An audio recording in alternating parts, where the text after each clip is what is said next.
The information provided on this podcast is intended to be educational and informational only and is not considered to be formal legal advice. The listener should not take or refrain from taking action based on its content. Any listener in need of legal opinion upon which to rely in decision-making should consider formally engaging an attorney to review relevant facts in detail and examine the pertinent law as it applies to those facts. Welcome to Real Estate Milestones, where we explore fascinating topics in commercial real estate with knowledgeable industry experts.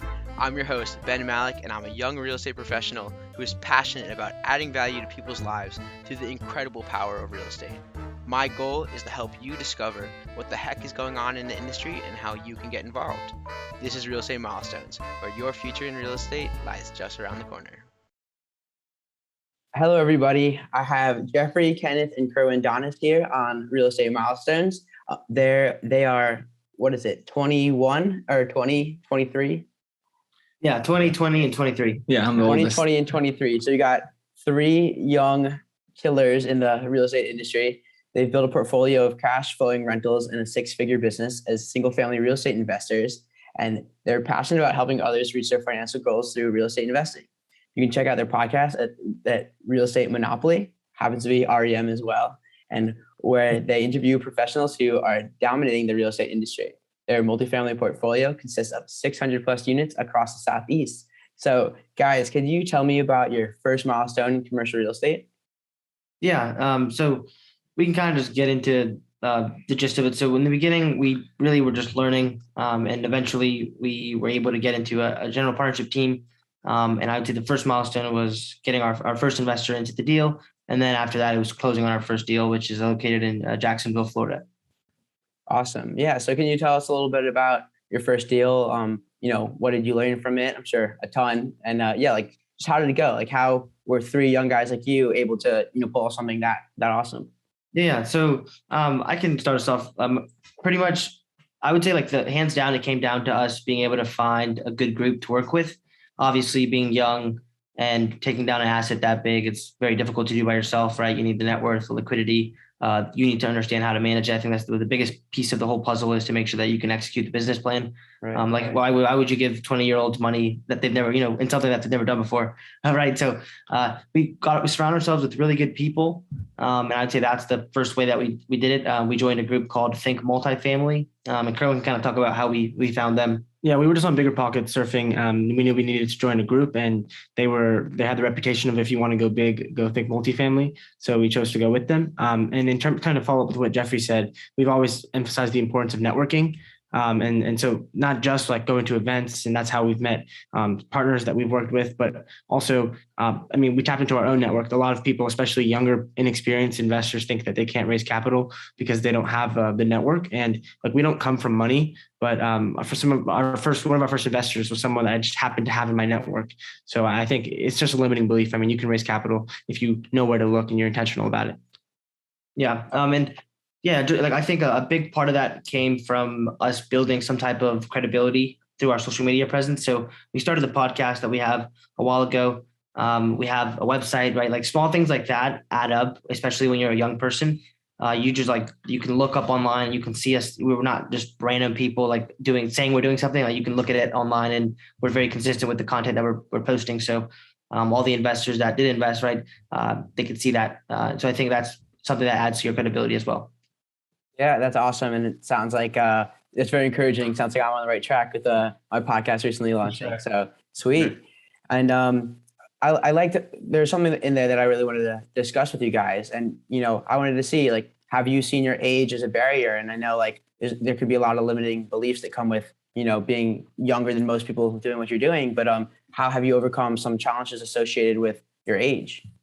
Yeah. Honestly, as far as our age, at first, when we first started entrepreneurship, I would say maybe age kind of did hold us back a little bit. But as we, began to learn and actually become experts in our field, because although we're not the best experts, we are very knowledgeable in what we do. So with knowledge comes, the fear just goes away. So I think walking with knowledge gives you the confidence to walk up to anybody and just have a really good conversation. And once they see that you can actually not just walk, you can also talk about what you're doing in depth and actually know what you're talking about. I think, people actually respect you more, and they nowadays really people, I feel a lot older when I'm hanging out with older people just because of what we talk about. And I don't think they see us any younger. Yeah. And to kind of just follow up with that, Robert Kiyosaki talks about the importance of being part of a team of people that are more knowledgeable and credible than you are. So that's what we've done. We've just done a really good job of surrounding ourselves with people that are more experienced and kind of can compensate for maybe where we're not strong in. So people on our team that are more experienced in asset management, things like that. We really leverage their strengths. Yeah, there's a lot of good stuff I want to talk about in there. But I guess there's another theme you were talking about. Self-education seems to be a big theme for you guys. And I know for me, I spent the last 4 months of 2021 in Copenhagen, where the class schedule is very different. I'm still a student, but I was able to spend like a lot of time reading books and listening to podcasts and educating myself. And I think focusing on something that I'm passionate about and want to learn about was like very powerful for me. So I wanted to hear, like, I know you talked about a mastermind, but what are some of the ways you've been self-educating, and how's that been, a key for you guys? Yeah. I think it starts with being curious, right? So whatever, like we were going into something new, we would listen to podcasts on it. That was the first step. And then with binge watching or binge listening to podcasts, we would just slow and steady learn different resources, like different people, individuals in each space that are experts in their fields. We, watch their content, listen to their content, and slow and steady, you're just accumulating all this wealth. We actually go to events as well. And I know you went to the Intelligent Investors Conference, if that's the name of it. But I know like going to events like that, you're not only meeting other people in that space that produce content, and you're going to be able to learn more, but you're going to hear them speak in person. I learn a lot by having conversations and asking a lot of questions. Like, that's just the main thing for me, is being face to face with someone. And if you have a real question, you ask them, and you ask another one. I just learned so much more that way. So that's really how it started with each specific field and industry that we've been into. Yeah. And so we actually were in college, but we're not in college anymore. We left. And so I think that a lot of people have this like concept or frame of learning, and is like, you have to go to class and, get a degree in that way. But we're really still really intentional with learning. We commit to watching YouTube in terms of like educational YouTube channels, podcasts, reading books. We're always building on our skills. And for example, when we went to a certain event and we had people talk about macroeconomics and the repo market, and things that I just like had never heard of, went right over my head. I think those events and going to events like that expose you to what you don't know. So then we go back and do our own research and start exposing ourselves to like that material. So that's kind of how we've been more responsible and in charge of our own education. Yeah. And the last thing, I think the best way you learn is hands-on. That's what like the Rich Dad program talks about. So actually not only like on YouTube, but then taking action, failing forward. And you mentioned like milestones. I think we all had to fail to get to our first milestone, and then we had to fail some more to get to the second one. So actually being able to fail forward and get to that goal, and then eventually you're there, right? So like it doesn't stop there. You keep going. So actually doing it is a great way to learn as well. Yeah, it's all trial and error. Yeah, dude, that's all great. Networking has been a major key for my education. That's how I found real estate. Just talking to anyone who would pick up the phone and like, guys, people out there, they're willing to help. They're really inspired by young guys like you. And I went to this conference you mentioned, the Intelligent Investors Real Estate Conference. And I was only 20-year-old there. I was the youngest person there, but everyone was like, wow, I wish I started sooner. And that was really inspiring, because I never want, one of my goals is never to say, I wish I started sooner. So I think that you guys are in the same boat there. That's awesome. And so I wanted to ask if you had any failures that you learned from. You mentioned failing forward, and that's a big key of mine as well. So can you tell me about a situation that you failed and you learned from? I'd say Kenneth can talk about his experience reaching out to brokers. Yeah, well, so at first, we had started reaching out to brokers right away, honestly, after reading Joe Fairless's book, Apartment Investing, it's the best ever syndication. Yeah, that book. We knew that we had to reach out to brokers, and after cold calling them, if they would answer, they would pretty much just, in short, they would just say, "Who are you?" pretty much. So, right. I couldn't them an answer really. I could tell them who I am, but, they ask, what are you looking for? Like, I didn't really know exactly how to speak with them, but after, a while after learning, watching some videos, and also our mentor, we kind of were able to, of course, leverage their experience, as well as just pretty much kind of show them, that we can talk what we're looking for, where, and things like that. So I think that would be one. And then Jeff can talk about the first time we tried to raise for a deal. Yeah. So, I mean, like you could be a part of a team and you can reach out to your investor database. And maybe the first time, like it's not that big, right? So you try, and the first time we went and tried to do that, it didn't go as well as planned because the deal actually filled up too quickly. So it oversubscribed, which was a good thing. But we weren't able to get in, and obviously you get discouraged. You're like, man, I don't know if this is for me. I don't even know how I can grow my investor database. I'm 20 years old. I was 19 at the time. Like, who do I even reach out to? You know what I mean? But like with these failures, and honestly having a network of people that you can reach out to and ask questions. And I'm like, what would you do if you were my age? I tried reaching out to like my soccer teammates who I was playing soccer with like less than 3 years ago. And they know me as this little like scrawny kid that used to be like a good midfielder, right? And now 3 years later, I'm asking them like, would you be interested in learning more about multifamily? So it's a big shift. And I think just trying to like reach out to that network and asking them those questions and then applying the knowledge that you get and just really taking action. Honestly, there was no path for us to find our way into our first multifamily deal because we didn't, like Kerwin said, we don't come from money. So it was really just us wanting to do it, having the intention, and then taking action. And anytime we got like a little gem, we'd put it into practice, and eventually we found our way into our first deal. Yeah, I love that. And a quote I heard recently that was really powerful to me was, if you want money, ask for advice, and if you want advice, ask for money.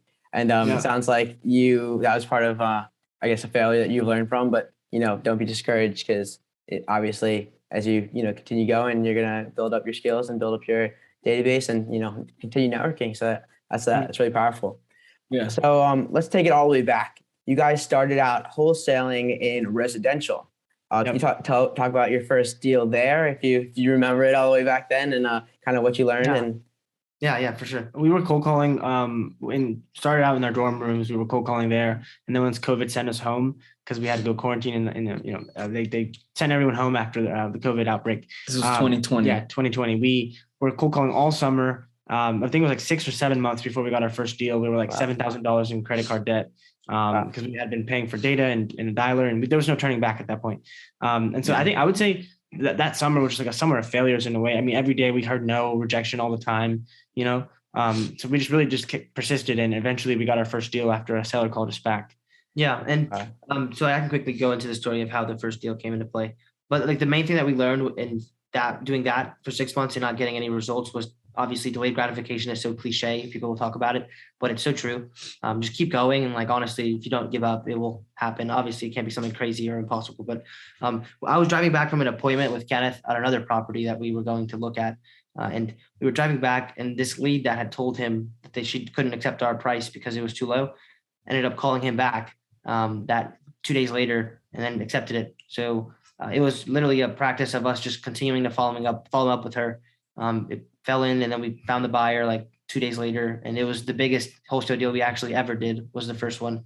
We ended up doing 2 closings the same day that one closed. So it was literally like all 6 months of work colliding into one, and that got us out of debt and more. And then we just reinvested, and that's kind of how that started. Yeah, it shows you really got to keep pushing when your back's against the wall with that credit card debt. We had no choice, but we had to get ourselves out of the hole. Yeah. Yeah. Wow. There was That's no powerful. Definitely not. Like that's all really bridges. Cool. Yeah. And just to clarify for some of our beginner audience, wholesaling is, or you can elaborate some more, but it's pretty much where you find a property off market or find a property for less and then sell it right when you buy it for a little bit more. So you don't even have to put any money up. You kind of just connect a buyer who's willing to pay more than the seller is willing to sell it to you for. If you can make that a little more clear, but that's pretty much the gist. Basically, I mean, you find a property, you put it under contract, and you're assigning the contract. So basically, you're not even selling the property. You're just selling the rights to buy the property to an end buyer who's willing to pay you more for it. So if you got one under contract at 50 and you find a buyer that's willing to buy at 60, you're making that $10,000 spread, and you don't ever take, title to the property. You don't have to put up the $50,000 to pay to the seller, because the end buyer is paying for everything pretty much. So yeah, that's simply put. Yeah. And I know you've gotten a little bit past that, but just for everyone who's listening, it shows you don't need to have a lot of money to be in real estate. There's ways to invest your time to, operate with zero money. And then I mean, there's other ways to work with other people's money as well, which I'm sure we'll get into on another episode in the future. But yeah, don't think you need to be a millionaire to continue making millions in real estate. There's opportunities for everyone. Exactly. Absolutely. Someone I've had on my podcast once said there's three currencies: time, money, and sanity. And so if you don't have money, you can give up your time. And that's what we did. We just dedicated all our time to find our first deal. And actually, like all the events we go to now, or that we've been to before we actually got into multifamily, we used our wholesale profits to fund those trips. So, but we started out with, like I said, like Kenneth's credit card that he barely qualified for. So, you can really you can start out in pretty much any position. Yeah, that's awesome. And I wonder how they let you carry $7,000 of credit. I guess that's how they make their money, so that they don't mind. It was more than one credit card. It was a few. Yeah, good job for getting out of that hole. Sounds messy. We don't recommend that. I would not recommend that to anybody. We have so much faith. Yeah. We're faithful. Yeah, I mean, I don't want to get too far into this, but to me, it seems funny how credit card companies are like allowed to do usury, where like if you tried to charge someone that much interest, you'd go to jail. So I mean, it makes the economy tick for some people, I guess. There's a lot of S&P 500 companies are doing it, so it should be okay. Yeah. All right, so let's take it back even further. Your family's from Guatemala, is that correct? Yes. Yeah. My mother was. Cool. You took a trip there, I heard, and I wanted to kind of hear about that and kind of how that ties into why you're doing all this amazing stuff. Yeah, we went there for the first time for like the New Year 2019 into the 2020 New Year, and that was our first time ever being there. And growing up, we were considered low income in America, but when we went there, I mean, we just were exposed to like the reality of the poverty people in other countries face. And before that, we'd been interested in real estate, and we were saying, oh, we're going to start a real estate business in the summer when we have more time. But once we saw that the opportunities, like I spoke with my cousin, and she was just saying that like they don't have options to start a business. That's just not like even a possibility. Whereas here, it's just a mindset. I mean, I think if the average person can do it. So that's when we realized that it was a privilege for us to keep postponing that. And like the opportunities we have here, we can't take for granted. We always like to say we won the American lottery by being born here. Like I said, my cousin's like one generation away. I mean, it's crazy. We could have easily been born there. And so that's why we decided just to come back, take action. And it was really like a mindset switch. I'd say it was never the same once we saw that. Mm-hmm. That's awesome. So yeah, I mean, could you elaborate a little bit more on how your why has informed what you do or motivates what you do, and then also kind of what role mindset plays in how you go about this? Because I know, I mean, mindset's a huge part of finding meaning in my life, and I'm sure for you it's business and life. So yeah, let's hear it. Yeah. So well, and I can just touch quickly on like when we got back, that was the thing that really propelled us. Like Kerwin said, it kind of lit the fire under us, because before that, my mom was a single mother, so we didn't grow up with our dad, and low income, obviously, because she just was working all the time and she could only do so much, not really going to school or having an education. She could only do, she was self-employed, so she cleans houses. And that's the thing that she did for a living. And we were always fine. We always had food, but money was always scarce. So that's something that we always knew growing up. And as soon as we came back, we were like, okay, we're too comfortable. Like I didn't play soccer anymore. That's what I used to do. And I guess that was my excuse. Not an excuse, but that was the thing that I used to do with my time. But now I was just in school, and I felt like what else could I be doing? You know what I mean? To be generating income to relieve the stress of my mother. So really our main why right now is to retire our mom. And then Kenneth can kind of touch on anything else if you want to jump in. Yeah, well, what I was just going to say is back, when I remember going to Guatemala not the first time, because I went when I was 3, but I mean, it didn't really count. We had learned about wholesaling back in 2018 springtime, and we really kind of kept putting it off. And then I actually came across the podcast, and I just kept hearing, on a podcast, hey, like I got my first $10,000 check. I got my first $20,000 check. And then I started downloading a whole bunch of podcasts. And I just remember on the way to Guatemala, all I listened to for like 9 hours, because it's a long flight. I got $30,000 check. I changed, I started with 40,000. Like it was insane. So from there, that's all I did the whole trip when I could, just listen to podcasts. And that's when it really changed my mind, because these people were literally saying, I thought it was a scam at first, but these people were saying, hey, I come from nothing. I don't come from nothing, but I never thought this was possible.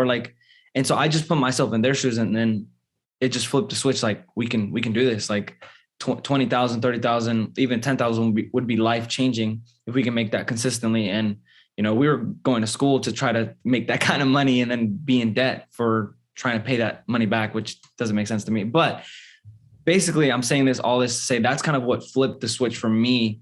And then once you start on that entrepreneurial journey, you start to just try to become better in every way. And really that's what led us to start reading and just doing stuff.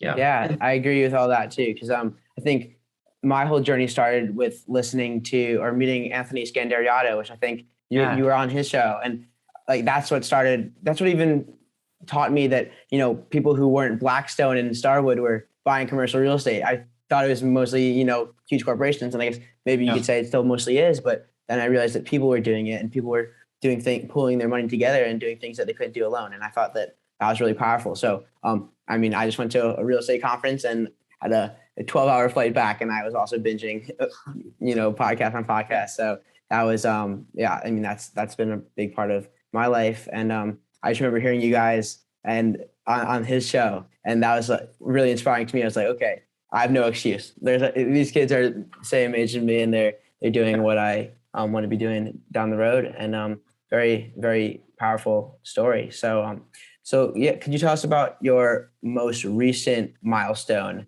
and how's that come from, or how you've come from your first one to there?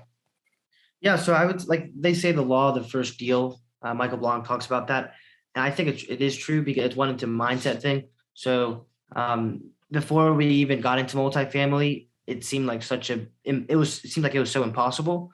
But Nelson Mandela, I was like looking at Canva for this template, and I saw the quote there like 2 days ago. He said, "The impossible is only impossible until it's done." So that's literally what I thought at first. Like, how could I, a 19-year-old kid buy an apartment complex? Well, obviously I'm not going to do it alone, but I didn't know that at the time. So in the beginning, I started trying to do it alone, and then we found a good team, and that's how we got the first one done, by joining up with the good partners.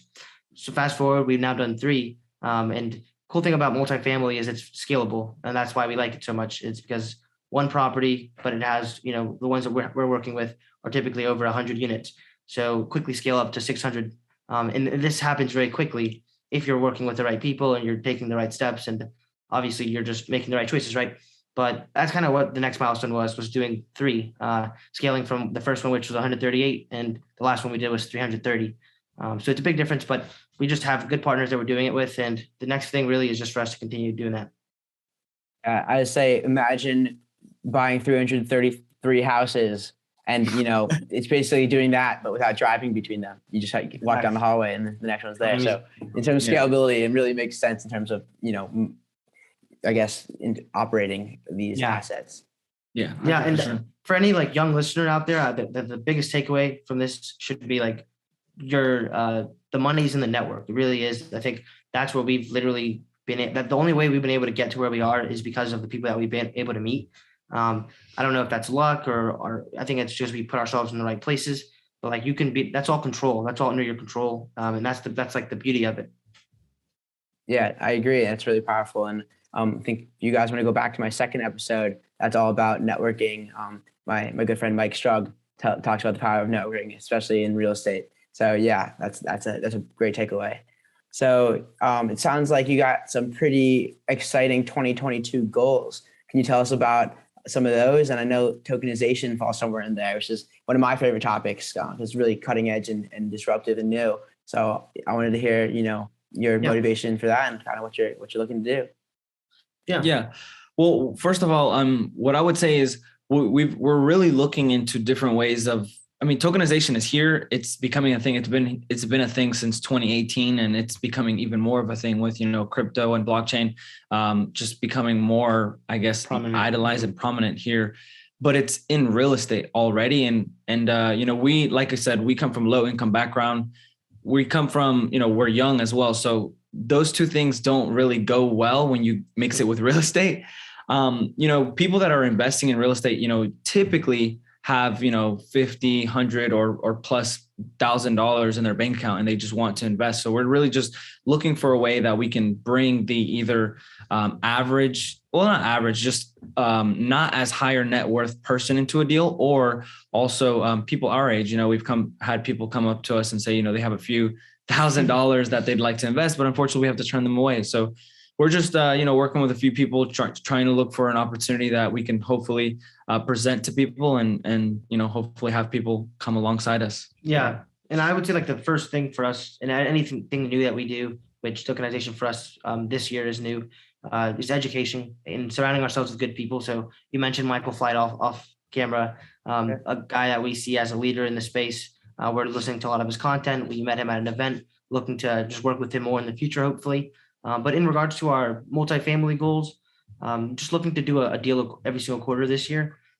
Typically that's over 100 units each deal. So hopefully all goes well, and that would be putting us over 1,000 units this year. I'm looking to continue managing the ones that we already have, making sure those perform well, and hopefully making our investors happy, and continue bringing on more investors as well. So yeah, tokenization though, that's something that we're very excited about. Just looking to continue learning and do something in that space sometime soon. Yeah, That's awesome. Yeah. Finally, I was going to say we're obviously going to attend more events in the real estate space. Hopefully, we'll see you there at a few events this year. Yeah, I would love to. And we're just going to pump the gas on content as well. Hopefully, start posting more YouTube videos and just continue to put out good content that people find valuable. Yeah, I'm hoping to do some of those goals too. I want to keep doing content and I really like the idea of becoming an authority in tokenization and blockchain and crypto, because we're young and people are like, oh, this is a young idea, and like no one would second guess us being an authority in that space. So it's really interesting to like we obviously have a background in real estate, but like bringing that in, it's like, okay, this guy knows real estate. Now you know something I know nothing about. Like I'm saying if I was an older guy, and like it'd be cool to connect with us who, if we spend a lot of time focusing on this stuff, because like we understand these newer technologies. I guess we grew up with iPhones or whatever in our hands. So, and not like I know some babies who have iPads, which that wasn't me. And now I'm like, I feel aged, and I'm like, I didn't have an iPad when I was 2 years old. Yeah. They know how to use it better than we do. Yeah, I know, it's crazy. It's like a natural skill now, just like ingrained. All right, so we're getting down to it. So let's get into the lightning round. So these questions are going to get progressively harder. So I hope you're ready. Yeah, we're ready. So let's do it. If for each of you, what superpower would you want if you could have any superpower? We were just talking about this. I'll go first. For me, it would be the power to inspire others, including myself, with like really, really good ideas. I think that's like the most really practical, and I could solve the world's problems and make a lot of money, and help as many people as I can with awesome ideas. Cool. I would say, before anyone else says anything, I would say come up with be able to problem solve very quickly. I would say be able to have others see the world out of my eyes, like the way I see things. Well, damn, I was thinking super speed, but if it was for fun, I would say telekinesis, but like yeah, I don't know what that would get boring really fast. Yeah, I'd say mind control, but people would think I'm weird. Cool. Let's get the real answers out here. No, that's awesome. That's all great stuff. So what were some of your favorite books, or the ones that's helped you most so far? I'm sure we've read a lot of similar ones, but I always love to hear this, because I'm always trying to find new ones. Well, like the one that everyone talks about, Rich Dad Poor Dad, that's the first book we read, but to not be cliche, I really like Outwitting the Devil by Napoleon Hill. Yeah, I mean, I love Napoleon Hill, so any of his books, but I would have to go with Celestine Prophecy. I know a lot of people might not have heard about that one, but The Celestine Prophecy. Yeah. Really good book. For me, it would be a Robert Kiyosaki book. It's called Fake. It's Fake Teachers, Fake Assets, Fake Money. That was really good, and just kind of exposed me to like the realities of our money and our economy and the school system. Oh, and I'll throw another one in. I would have said this one if I thought about it, but Think Like a Monk by Jay Shetty. Yes. I don't know if you know who that is, but he has a podcast called On Purpose. It's really good. I recommend it. Cool. And also shout out to my sister and anyone else I recommend Rich Dad Poor Dad. I'm telling you, everyone who's doing big stuff in real estate is going to talk about Rich Dad Poor Dad, and it's just a great place to start. So all my friends, Rich Dad Poor Dad, I'm telling you, you got to read that. Look, I'll buy it for you guys. I literally, actually, I don't, I'm lying. Too many people are going to come back now. Yeah. No, I mean, but maybe I can lend you my copy. All right, let's keep going. So what motivates you guys each day? I would say, I personally, I don't like to be comfortable. I feel like if I'm not growing, I feel like I'm just having like a terrible day. It's hard to be uncomfortable every day. I would have to admit, but I'd say that. And then also my mom, my goal is to retire her. I just trying to reach my potential, I guess, was what really motivates me. Just figure out how far I can get, and yeah, just what I can do while I'm here. I would say willpower, like it'll run out. So just having like an accountability group. And so I would say my brothers motivate me every day. Seeing that they're not going to stop, and like we like sleep together, like we're like very always same Sleep habits together. and everything. So like, just having someone else keep me accountable is priceless. And I think it's like a constant mastermind nonstop. Yeah, that's awesome. You guys have a pretty cool team. I mean, you guys each have your own section of the business, or you guys all, Yeah, we do. intersect? Yeah, I know, because I remember hearing that somewhere. So if you wanted to Yeah, we tangent into can- that. Yeah. No, I was real quick. I'm in charge of marketing and anything like creative or writing or anything like that. That's me. So yeah. I'm in charge of acquisitions, underwriting, tours, meeting brokers, talking to brokers, anything acquisitions really. And I do the investor relations side of it. Cool. All super important stuff. And if you haven't read Bo Berry's book, Multifamily Investors Who Kill, or I think it's something like that. Multifamily investors who dominate. Yeah. Dominate. Right. Yeah, I remember reading that, and I was like, okay, like that makes a lot of sense. This is how like my approach to talking to brokers, and I'm definitely made a lot of relationships and built on that. So cool. Yeah. Another good book. Okay, so what advice would you give to someone who wants to follow in your footsteps? I would say two things very quickly. Trust, so don't try to rush the process. And I was listening to On Purpose with Dwayne Wade, and he said one thing looking back, he wishes he would have been more patient. He wishes he would have learned that virtue a lot quicker, because it led to him developing the character that he has now. I think like I personally struggle with trying to get to my goals quickly, but I think if you can just truly be grateful, that was going to be the second thing I said. Be very grateful every day. And an attack is just every time you have a negative thought, think of 5 things that you're grateful for and try to make them 5 different things every time. But that helps me really enjoy the process. Whether that's like doing something I don't really want to be doing, but I know it's going to help me in the long run, being able to like enjoy it because it's going to teach me something, just do it. I think that way you don't want to rush the process. I would say just believing in yourself. I think that's like the number one rule, whether you want to run a mile in under like 6 minutes or whatever you want to do, really, just believing that you can do it. And then of course, not just sitting around and waiting for it to happen, because it's not going to happen if you don't try to do it. Right.